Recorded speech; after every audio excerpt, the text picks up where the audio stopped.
Hey everybody, Coke Noke here, and today we're going to discuss a black militia. The story from Reuters titles Black Armed Protesters March in Kentucky Demanding Justice for Breonna Taylor. A group of heavily armed black protesters marched through Louisville, Kentucky on Saturday demanding justice. Scores of the demonstrators carrying semi-automatic rifles and shotguns and clad in black paramilitary gear walked in formation to a fenced-off intersection where they were separated by police and a smaller group of armed counter-protesters. The black militia, dubbed NFAC, want justice for Taylor, a 26-year-old emergency medical technician who died in gunfire of the no-knock warrant. I'm sure many of you know about that already.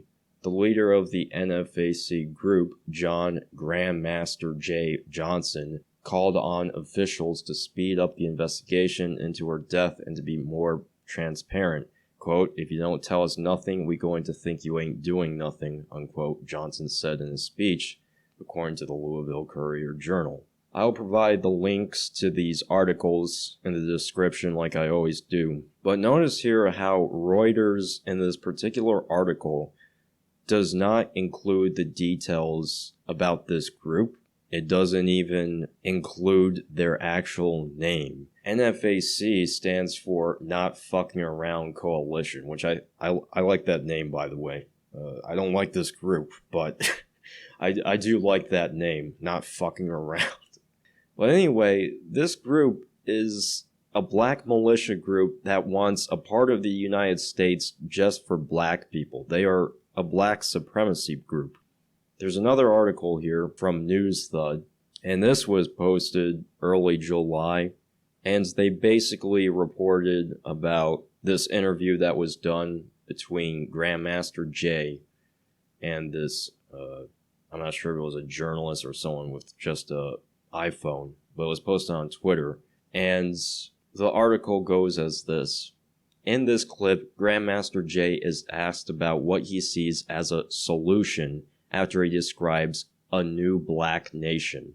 The solution is very simple. We follow the Declaration of Liberation, declaring every African American descent of slavery a political prisoner here in the United States who are affected by the Portuguese slave trade, and then after that the United States has a choice: either carve us a piece of land out here, we will take Texas and let us do our own thing, or don't stop us when we exit this body here, go somewhere where they will give us our own land to build our own nation.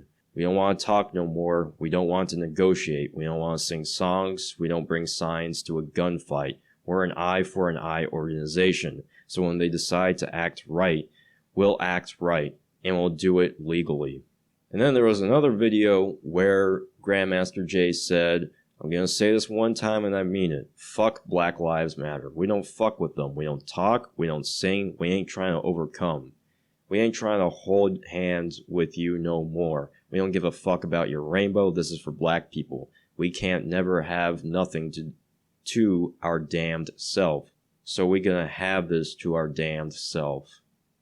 It's also worth noting that 3 people in this same march in Louisville were hospitalized with non-life-threatening injuries after weapons being accidentally discharged or negligently discharged, however you want to look at it.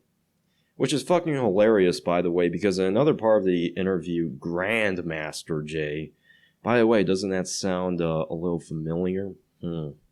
Anyway, he claims that they're ex-military and that they're disciplined, and yet 3 people accidentally shot themselves because of negligent discharge. Wow. So what's interesting about this is the media will not put in NFAC in the headlines. Reddit seems to praise this for whatever reason, at least some people on Reddit. And that to me is interesting. It's interesting that people are suddenly supporting armed protests when it's a group that they supposedly like. As I brought up in the previous video, remember Michigan? Remember when armed white protesters stormed the building, the Capitol building of Michigan, man, I can tell you this from personal experience. A lot of people I knew, they were just alarmed that these armed protesters just went through this building and stuff like that. But now of course, that these are black armed protesters and it's for a supposed left-leaning cause, now it's suddenly okay and nothing to freak out about. In fact, they even encourage it, when not even a few months ago they were laughing and also being alarmed by armed protesters.